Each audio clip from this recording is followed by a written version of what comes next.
नमस्कार दोस्तों, स्वागत है आप सभी का टारगेट विद अतुल में। आज हम आर्थिक समृद्धि एवं खुशी की बात करेंगे। कल हमने आर्थिक समृद्धि एवं आर्थिक विकास से संबंधित कुछ प्रश्नों को देखा, उनका मापन कैसे होता है और उनके कुछ शाब्दिक अर्थों को कल हमने समझा था। आज की क्लास में हम देखने वाले हैं आर्थिक समृद्धि और खुशी। किसी भी देश के लिए आर्थिक समृद्धि के साथ साथ वहाँ के लोगों की खुशी की भी बात की जाती है। उस अर्थव्यवस्था में इस चीज का भी निर्धारण किया जाता है, क्योंकि अगर खुशी रहेगी तो ही जीवन प्रत्याशा, जो जीवन प्रत्याशा है वो क्या होगा, बढ़ेगा। ठीक है, लोगों की जीवन प्रत्याशा इस खुशी की वजह से क्या होगी, बढ़ेगी। तो कुछ ऐसे ही तथ्यों को हम इसमें देखने वाले हैं। तो चलिए स्टार्ट करते हैं। सबसे पहले बात करें आर्थिक समृद्धि। कल आपने देखा था मात्रात्मक इसमें वृद्धि होती है, जीडीपी की बात की जाती है ना। तो इन सारी चीजों को कल हमने आर्थिक समृद्धि में देखा था। तो इसको आप अगर डिटेल में देखना चाहते हैं तो प्लेलिस्ट में ये वीडियो इससे रिलेटेड लेक्चर 3 में आपको बताया गया है। हम बात करेंगे आर्थिक समृद्धि तब होगा जब लोगों के पास पैसा आएगा। लोगों के पास पैसा आएगा, लोगों के पास पैसा होगा, लोगों के पास पैसा होगा। उसके बाद लोगों की आवश्यकता, पैसे से ही क्या होगा, आवश्यकता पूर्ति होगी, आवश्यकता पूर्ति होगी, आवश्यकता पूरी की जाएगी। अगर आवश्यकताएं पूरी होंगी, आवश्यकताएं पूरी होने का मतलब क्या है, खुशी है।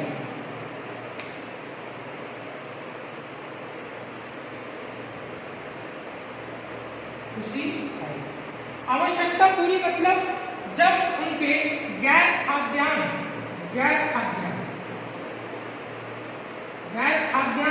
चीजों को खरीदने की क्षमता क्या होगी, बढ़ जाएगी। गैर खाद्यान्न कब बढ़ेगा, जब लोगों के पास रोजगार होगा। रोजगार कब होगा, जब औद्योगिकीकरण होगा।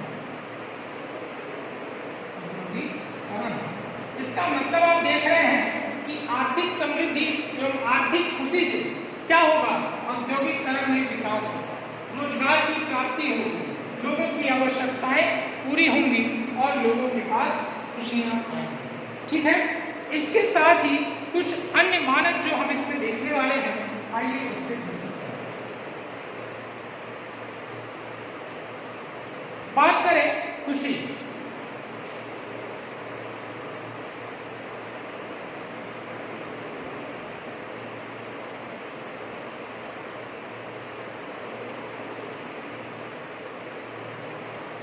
दो पॉइंट है।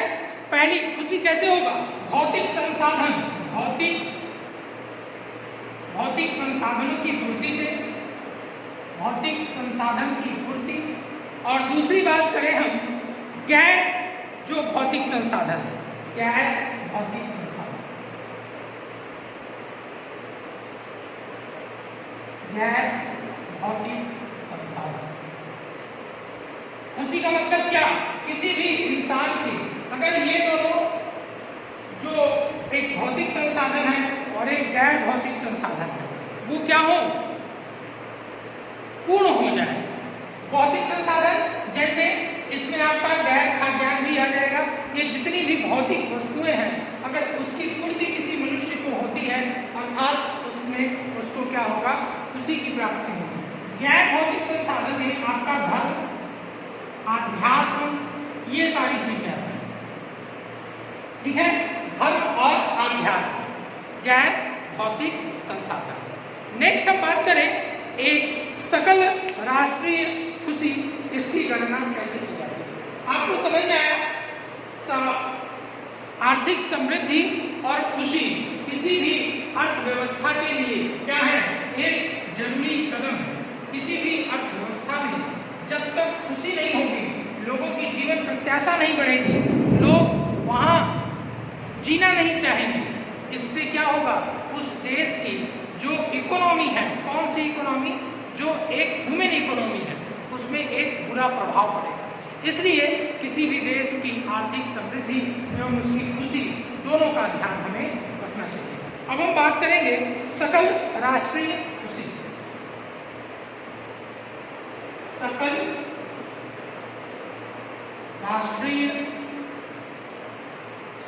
राष्ट्रीय खुशी, ग्रॉस, ठीक है, ग्रॉस नेशनल हैप्पीनेस, ठीक है, GNH। इसमें आप इसकी जो क्या प्रोसेस है इसमें पूरा इसको अगर देखें, पहला पॉइंट प्रति व्यक्ति आय और GDP में वृद्धि करना। इसकी प्राप्ति कैसे होगी? जब प्रति व्यक्ति आय और GDP में वृद्धि होगी। दूसरे पॉइंट की बात करें, प्रति व्यक्ति आय और दूसरे पॉइंट में GDP, और नेक्स्ट जो हमारा पॉइंट होगा वो होगा सुशासन। जिस देश में जितना ही ज्यादा सुशासन होगा वहां के लोग, वहां की जनता उतनी ही ज्यादा खुशी एवं समृद्ध होगी। सांस्कृतिक विकास हो, सांस्कृतिक विकास किसी भी देश के उन वहाँ के धर्मों के लोगों को, वहाँ के धर्म को, अगर उनकी संस्कृति को, अगर उनके संस्कृति में विकास किया जाएगा तो वहाँ के रहने वाले लोग अपने धर्मों को लेकर के क्या होंगे? खुश होंगे। वो अपने धर्म में, हमने आपको बताया, एक भौतिक संसाधन है और एक गैर भौतिक संसाधन है। भौतिक संसाधनों में टीवी, फ्रिज, कूलर, AC, ये सारी चीजें, कार, बंगला, और गैर भौतिक संसाधन में हमारा धर्म और अध्यात्म आता है, जिसकी वजह से ये सारी चीजें। तो सांस्कृतिक विकास हो, सुशासन हो, प्रति व्यक्ति आय में वृद्धि हो, GDP में वृद्धि हो, एवं पर्यावरण का संरक्षण, पर्यावरण का संरक्षण, पर्यावरण का संरक्षण, या ये कहें सतत विकास। आगे हम बात करेंगे सतत विकास क्या है। पर्यावरण का संरक्षण एवं सतत विकास, इस कहीं का भी जहाँ का अगर आप देखो इन्वायरमेंट वहाँ का सही है तो वहाँ के लोगों की जीवन प्रत्याशा क्या होती है? बढ़ जाती है। लोगों की खुशियाँ क्या होती हैं? दुगनी और चार गुनी। तो इसको आप लोग एक बार लिख लीजिएगा, फिर हम आगे बात करेंगे अपने नेक्स्ट टॉपिक में। अच्छा, अगर इसमें हम एक बात करें, सुशासन का मतलब क्या है? सुशासन के पॉइंट ऑफ व्यू से देखें, मतलब नीति निर्माण एवं नीति क्रियान्वयन में सरकार के साथ बाजार के नागरिक समान की भूमिका हो। मतलब यहाँ सरकार क्या करे? लोगों का ध्यान, लोगों का ध्यान का मतलब यहाँ किससे है? जितनी भी योजनाएं हो वो क्या हो? लोगों के लिए, लोगों के लिए योजनाएं हो। और दूसरा चीज, लोगों के लिए न्यायोचित वितरण हो। किसी भी वस्तु का, किसी भी आप समझो योजना का, किसी भी खाद्यान्न का अगर वो वितरण कर रहे हैं, किसी भी योजनाओं को वो चला रहे हैं, तो उसमें सबको न्याय मिले, सबको न्यायोचित उसका वितरण हो, इसका ध्यान रखना ही क्या कहलाता है? हमारा सुशासन कहलाता है। इसमें अगर आप देखो नागरिक समानता की बात करें तो इसके लिए कुछ NGOs काम करते हैं, सुशासन देश में चलता रहे, जैसे सेल्फ हेल्प ग्रुप। इसमें क्या क्या है आपका? जैसे CHS, CHG, NGO और आपकी मीडिया, ठीक है। ये सभी लोग इसमें एक महत्वपूर्ण भूमिका निभाते हैं और देश में सुशासन और इन सारी चीजों को ध्यान रखते हैं। तो अब आइए देखते हैं समावेशी विकास। समावेशी विकास, आई होप यहाँ तक सारी चीजें आपको समझ में आ गई। अब बात करेंगे हम समावेशी विकास की। इंपॉर्टेंट टॉपिक है, क्वेश्चन यहाँ से एग्जाम में बनते हैं। समावेशी विकास, विकास। सबसे पहले हम बात करें इसकी शर्त क्या है। शर्त की बात करें, जो शर्त है सबसे पहला कि जीडीपी में वृद्धि, हो, तभी समावेशी विकास हो सकता है, एवं लाभ का न्याय संगत वितरण, लाभ का न्याय संगत वितरण। ठीक है, किसी भी देश के समावेशी विकास की दो शर्तें अपनाई गई हैं, दो शर्तों को बात की जाती है। सबसे पहले बात की जाएगी जीडीपी में वृद्धि एवं जो लाभ हो उसका एक न्याय संगत वितरण। अब बात करें कि समावेशी विकास का अर्थ क्या है। हम बात करेंगे इसके अर्थ। समावेशी विकास का अर्थ यह है विकास की मुख्य धारा में, विकास की मुख्य धारा में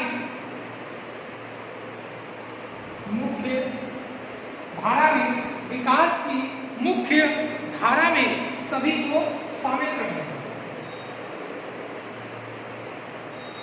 सभी को शामिल कर लेना ही क्या कहलाता है, समावेशी विकास।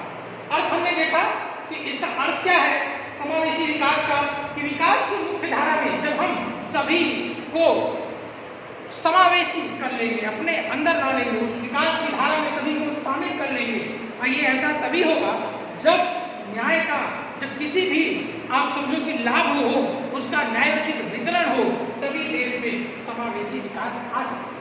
जीडीपी में वृद्धि हो, लोगों के साथ न्यायोचित वितरण का, उनके लाभ का न्यायोचित वितरण हो, तभी समावेशी विकास हो सकता है। और अर्थ की बात करें तो विकास की मुख्य धारा में सभी को शामिल कर लेना ही क्या कहलाता है, समावेशी विकास। बात करें इसके घटक कितने हैं, तो इसमें भी 2 पॉइंट्स आपको देखने को मिलेंगी। घटक में सबसे पहले हम बात करेंगे वित्तीय समावेशन।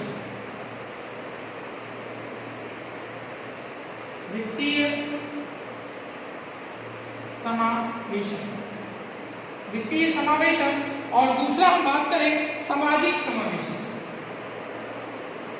वित्तीय समावेशन और सामाजिक समावेशन, इस तरीके समावेशन का अर्थ अगर आप समझो, समावेशन मतलब सभी को सम्मिलित कर लेना, सभी को उसमें सम्मिलित कर लेना, वो क्या कहलाता है, समावेशन। और अगर विकास की बात करें तो हमने अर्थ बताया कि विकास की मुख्य धारा में सभी को शामिल कर लेना ही क्या है, समावेशी विकास कहलाता है।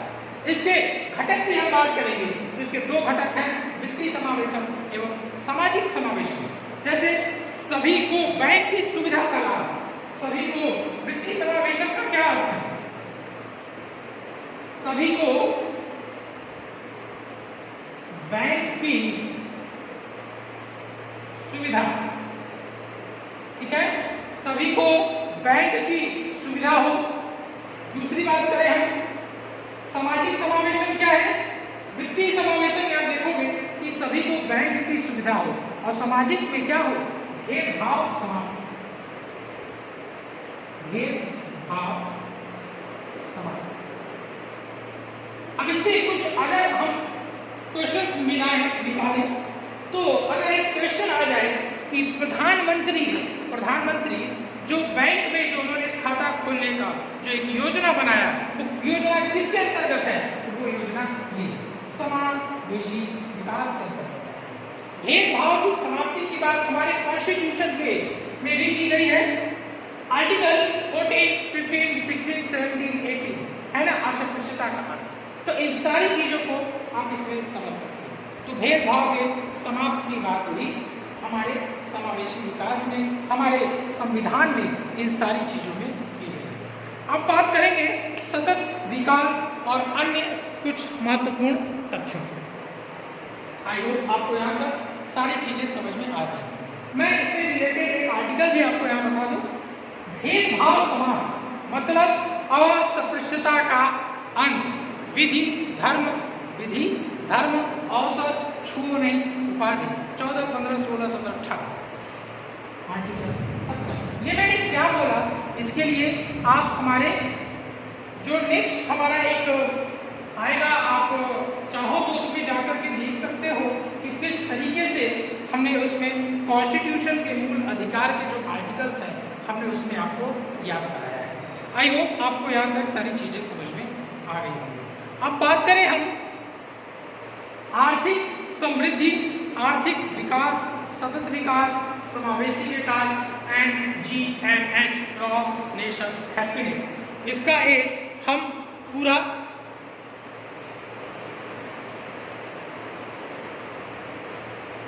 एक साथ अगर हम इसको डिटेल में समझें तो सबसे पहले बात करेंगे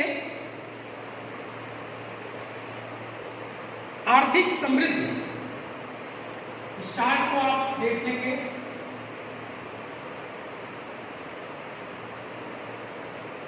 आर्थिक समृद्धि। अगर हम इनका एक समग्र अध्ययन करें तो आर्थिक समृद्धि कब होगा, जब आर्थिक विकास होगा। आर्थिक विकास कब होगा, जब सतत विकास होगा। सतत विकास की शर्त की अगर हम यहाँ बात करें कि जीडीपी में वृद्धि तो हो, जीडीपी में वृद्धि तो हो, उसके साथ साथ क्या होना चाहिए, पर्यावरण विकास, पर्यावरण का भी संरक्षण, पर्यावरण का संरक्षण इसमें किया जाता है। आर्थिक समृद्धि की बात करें, जीडीपी में वृद्धि, जीडीपी में वृद्धि। आर्थिक विकास की हम बात करें तो जीडीपी में वृद्धि के साथ जीवन स्तर में सुधार, जीडीपी में वृद्धि प्लस जीवन स्तर में सुधार की बात की जाती है। सतत विकास की बात करें, जो हमने बताया कि जीडीपी में वृद्धि के साथ साथ पर्यावरण का संरक्षण, जीडीपी में वृद्धि, पर्यावरण का संरक्षण, समावेशी विकास। अभी हमने बताया कि विकास की मुख्यधारा में सभी को शामिल कर लेना ही क्या कहलाता है, समावेशी विकास। इसमें होगा जीडीपी में वृद्धि, जीडीपी में वृद्धि, उसके साथ ही कि लाभ का न्यायसंगत वितरण, लाभ का न्याय संगत वितरण। तो ये आपका एक पूरा एक चार्ट हो गया। आर्थिक समृद्धि तब होगी जब जीडीपी में वृद्धि होगी, जीडीपी में वृद्धि होगा और जीवन स्तर में सुधार ला देंगे तो वो हमारा आर्थिक विकास हो जाएगा। और जीवन स्तर में सुधार के साथ साथ पर्यावरण के संरक्षण की भी बात करेंगे तो तब हम बात हो जाएगी वहाँ सतत विकास की। फिर हम बात करें समावेशी विकास, जीडीपी में वृद्धि एवं लाभ का क्या हो, न्यायोचित एवं न्याय संगत वितरण हो, तो क्या कहलाता है हमारा समावेशी विकास। और एक हमारा लास्ट में एक पॉइंट बचता है जीएनएच, उसको हम अलग से देख लें। इसी पॉइंट को हम ऊपर लिख रहे हैं जीएनएच को। जीएनएच में हमने क्या देखा, क्रॉस नेशन हैप्पीनेस। इसमें भी दो पॉइंट्स बनेंगे आपके, जीडीपी में वृद्धि, जीडीपी में वृद्धि प्लस सतत विकास, जीडीपी में वृद्धि प्लस सतत विकास। सतत विकास मतलब जीडीपी में वृद्धि प्लस पर्यावरण का संरक्षण। और दूसरा है संस्कृति का संरक्षण, संस्कृति का संरक्षण। तो इन सारी बातों को हम इसमें समझ सकते हैं। ठीक है, आई होप आपको पूरा चार्ट समझ में आ गया होगा। जीएनएच वाला पोर्शन मैंने यहाँ ऊपर लिखा है, आप चाहो तो उसके नीचे ही वहाँ पे लिख सकते हैं। अब हम बात करें यूएनडीपी। यूएनडीपी ने क्या कहा, लास्ट टॉपिक है आज का हमारा यूएनडीपी। यूएनडीपी इसका फुल फॉर्म होता है United Nations Development Programme. United Nations Development Programme. इसके विकास की बात करें तो इसमें जितने भी पॉइंट्स आते हैं वो आपके एग्जाम पॉइंट ऑफ व्यू से इंपॉर्टेंट है। रोजगार विहीन नहीं होना चाहिए। विकास कैसा हो? रोजगार विकास तब माना जाएगा जब वो क्या हो? रोजगार विहीन न हो। रोजगार विहीन न हो। दूसरे पॉइंट की बात करें कि निर्दयी नहीं होना चाहिए। निर्दयी नहीं होना चाहिए। निर्दयी न हो। तीसरे पॉइंट की बात करें जड़ विहीन न हो। जड़ विहीन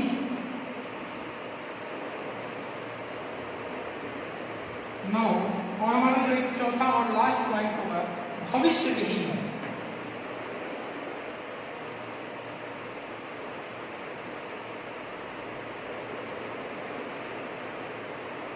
तो इन चार मानकों पे UNDP United Nations Development Programme में किसी भी देश के विकास की बात की गई है। वो इसी 4 शर्तों पे ही किसी देश के विकास का मापन करता है। वो 4 शर्त कौन कौन से हैं कि वो रोजगार विहीन न हो, विकास हो लेकिन ऐसा विकास न हो कि उसमें लोगों को रोजगार न मिले। ऐसा विकास न हो कि वो निर्दयी हो, जिसमें लोगों के साथ वहाँ पे भेदभाव किया जाए, लोगों के साथ उनका शोषण किया जाए। ऐसा भी विकास नहीं होना चाहिए। जड़ विहीन न हो। जड़ विहीन का मतलब उसका कोई बेस न हो। ठीक है, इस तरीके के भी विकास को यूएनडीपी में नहीं आंका गया है। और लास्ट है भविष्य विहीन न हो। उसका एक फ्यूचर हो, एक उसकी फ्यूचर प्लानिंग हो। सारी चीजों को यूएनडीपी के द्वारा इसमें अपनाया गया। आई होप आपको वीडियोस पसंद आ रहे होंगे, तो प्लीज़ चैनल को लाइक करें, शेयर करें और सब्सक्राइब करना ना भूलें। Thank you.